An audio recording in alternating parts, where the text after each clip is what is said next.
Tudo bem, meus queridos alunos? É uma alegria encontrá-los aqui mais uma vez. Hoje nós vamos continuar a nossa aula sobre a filosofia na Idade Média e no último ponto que nós paramos, nós falávamos sobre a patrística e a escolástica e hoje nós vamos falar sobre o início aí, né, como que surge essa ética cristã, a filosofia cristã durante a Idade Média, tá?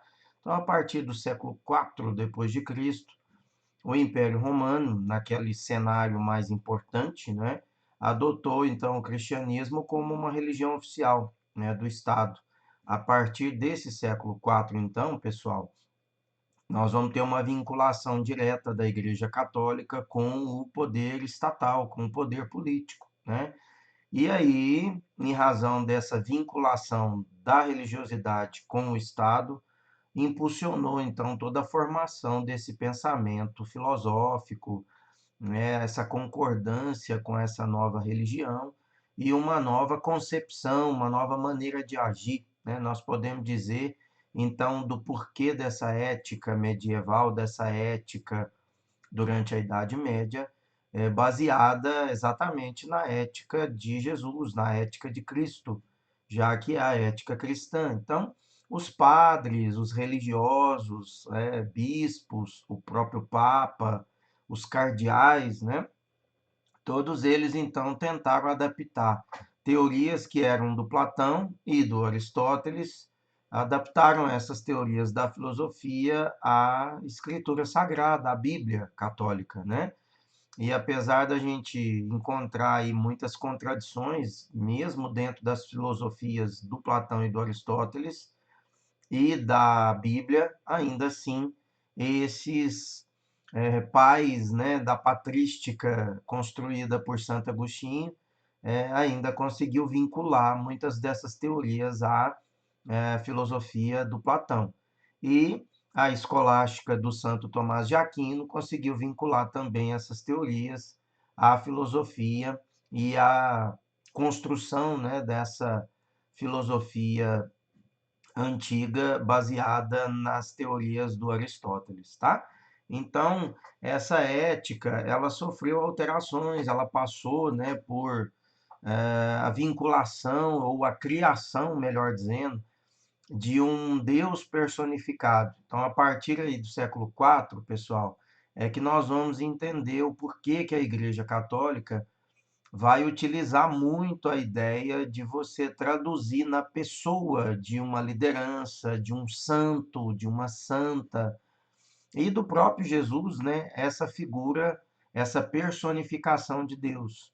Então era importante que nesse período a igreja colocasse num aspecto bem material, né, no sentido de você tocar o santo, de você visualizar a imagem do santo, de você vislumbrar na trajetória de uma grande personalidade desse período, vincular as atitudes dessa pessoa às atitudes que seriam atribuídas então a um verdadeiro santo, a uma verdadeira santa da Igreja Católica.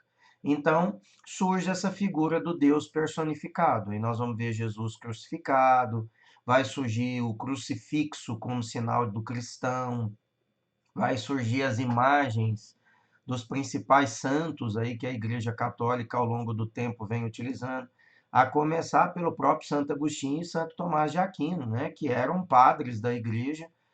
Aliás, nenhum deles, antes de se tornarem santo, né, tinha ali uma vida muito serena, né?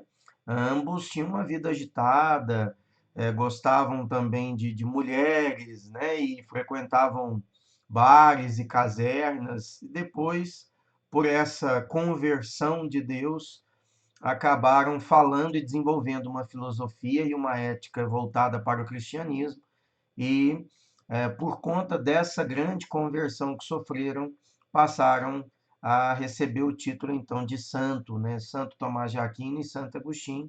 E é lógico, ambos, né, tiveram uma participação importante mesmo na construção do cristianismo, né? É, não é a vida pregressa, a vida anterior deles, não macularam, não sujaram propriamente todo o contexto daquilo que produziram depois da conversão. É importante a gente destacar, né? Mas é também importante chamar a atenção de que esses homens eram pessoas normais, até que ninguém podia imaginar ou atribuir que eles poderiam se tornar santos, né? Exatamente por conta do contexto de vida em que tinham e como eles agiam e aquilo que faziam. Mas até mesmo isso foi usado como a graça divina pela conversão dessas personalidades, dessas duas entidades aí importantes, né, da igreja e da filosofia cristã, tá? Então, essa personificação vai ser bastante visualizada a partir do século IV, depois de Cristo, com o surgimento dessas principais personalidades da Igreja Católica que vão beatificando e depois tornando essas pessoas santas e santos em nome da construção do cristianismo, tá?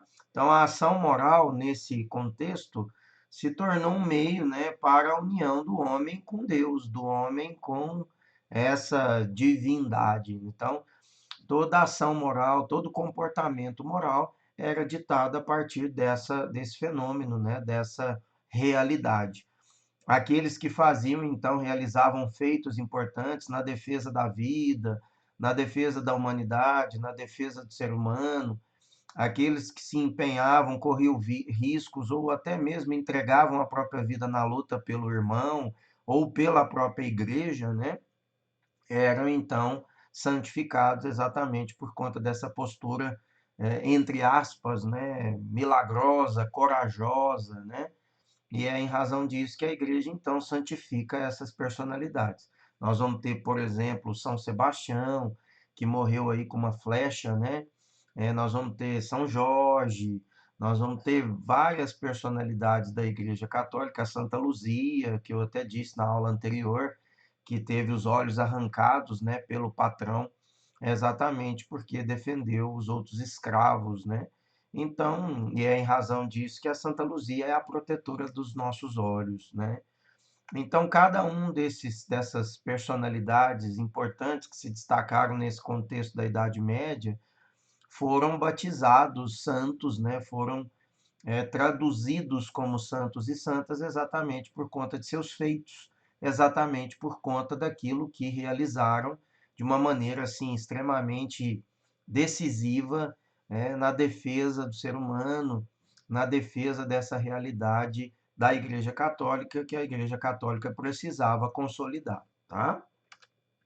Então, a ética cristã, nesse contexto, olha, teve uma forte aproximação com essas reflexões éticas e teológicas, uma vinculação da teologia, que é o estudo de Deus, né, com uma postura ética. Então, o Novo Testamento da Bíblia Católica, né, ele acrescentou aquelas virtudes, né, cardeais do Platão, ele acrescentou temperança, prudência, justiça, coragem ou fortaleza, né? Então, quando coloca a temperança, está fazendo uma ligação direta com aquela ideia do tempero, do justo meio, do equilíbrio, né? Que o Aristóteles bateu muito, né? Na mesótene, que nós já vimos na filosofia de Aristóteles.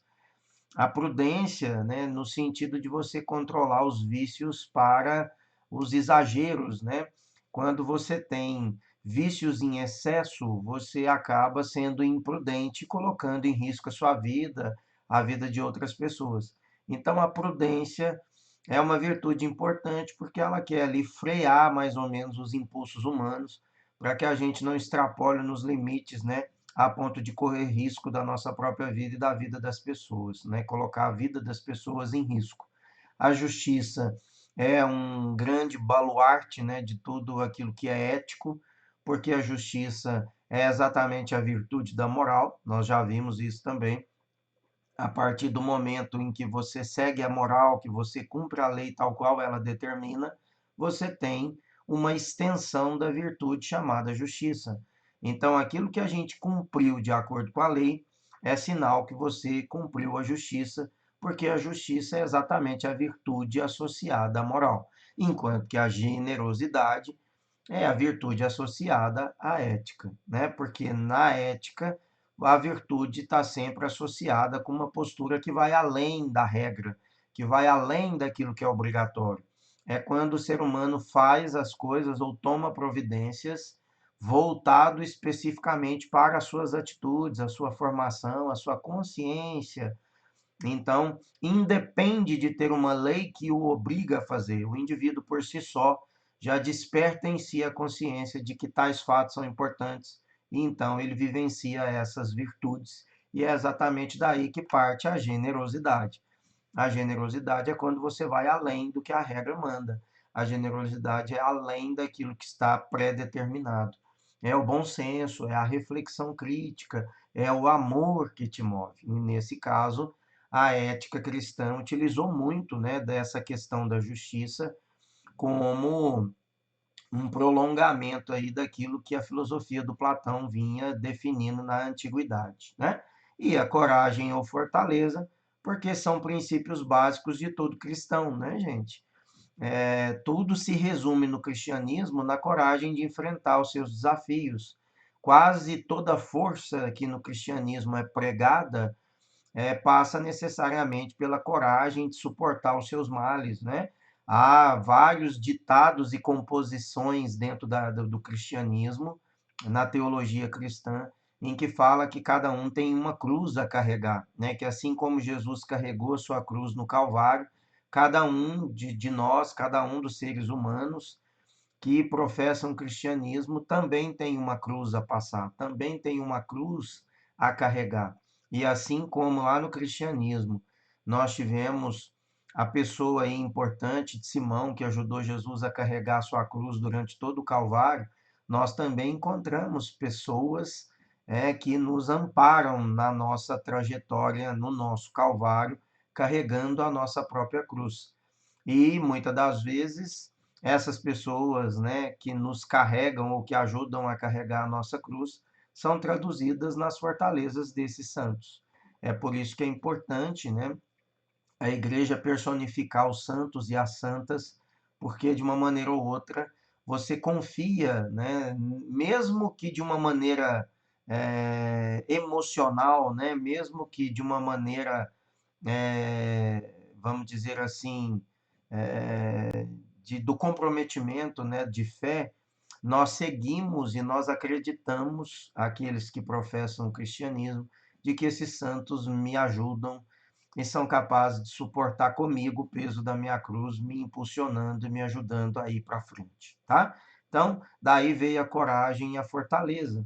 E também, associadas com a filosofia do Aristóteles, nós vamos ver que coragem ou fortaleza, temperança, a liberalidade, a magnanimidade, a mansidão, a fraqueza e a justiça, né, foram também incorporados, né, ou pelo menos levados à reflexão. Quando se fala de coragem ou fortaleza, está falando exatamente daquela virtude do equilíbrio, da mesótene aristotélica, né? Quando você é corajoso demais, você é temerário. Quando falta coragem, você é um medroso, é um covarde, né? É uma covarde. E a coragem em si é o justo meio, é a virtude, é aquela que está na mesótene, que indica o ponteirinho, né, da balança, o fiel da balança, bem no meiozinho, o que indica que os pratinhos da balança estão equilibradas, né? Então, a questão da coragem ou fortaleza, a temperança, que é o tempero, né? Você não pode deixar faltar o tempero que fica insonsa a comida. No entanto, tempero em excesso também ninguém consegue comer, né? Salgada demais, apimentada demais também é muito difícil das pessoas encontrarem sabor naquela comida em que o tempero passa, né? A questão da liberalidade e a magnanimidade tem mais ou menos uma correlação. A liberalidade no sentido de que a liberdade ela pressupõe responsabilidades, né? Não dá para a gente pensar que eu posso tudo de qualquer maneira, independente da lei, independente do direito das outras pessoas. É importante a gente entender que na liberdade há responsabilidade e essas responsabilidades, né, é exatamente as consequências dos nossos atos, são as consequências daquilo que eu escolhi, né? E a questão da magnanimidade é essa dignidade humana, né? os princípios que movem o ser humano, que demonstram que essa pessoa é efetivamente humana, é um ser humano formado, é uma pessoa que se importa com o outro, com a sociedade, com o meio ambiente, é alguém que predispõe a sua vida e a sua coragem na defesa do outro, típico do comportamento dos santos e das santas da Igreja Católica, que a partir da Idade Média foram então personificados e que aqueles que são católicos até hoje celebram as festas, né, desses santos, né, dessas importantes personalidades como Santa Luzia, Nossa Senhora da Aparecida, Nossa Senhora de Guadalupe, São Jorge, São Judas Tadeu, São Sebastião, né?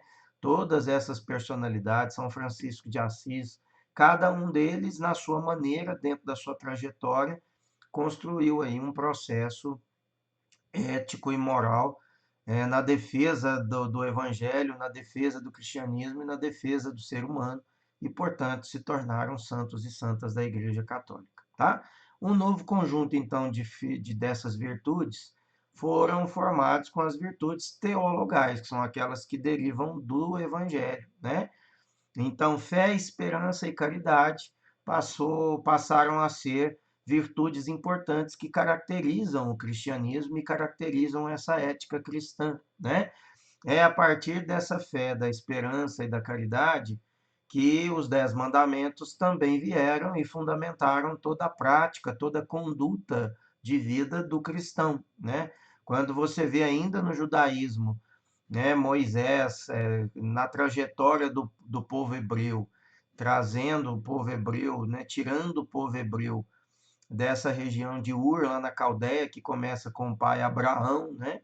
Então, quando Abraão começa essa trajetória de caminhada do povo hebreu, né, lá da Caldeia em direção à Palestina, que seria a terra prometida, uma terra de fartura, né, uma terra em que vai correr leite e mel, jorrar leite e mel, como o próprio Evangelho diz, né?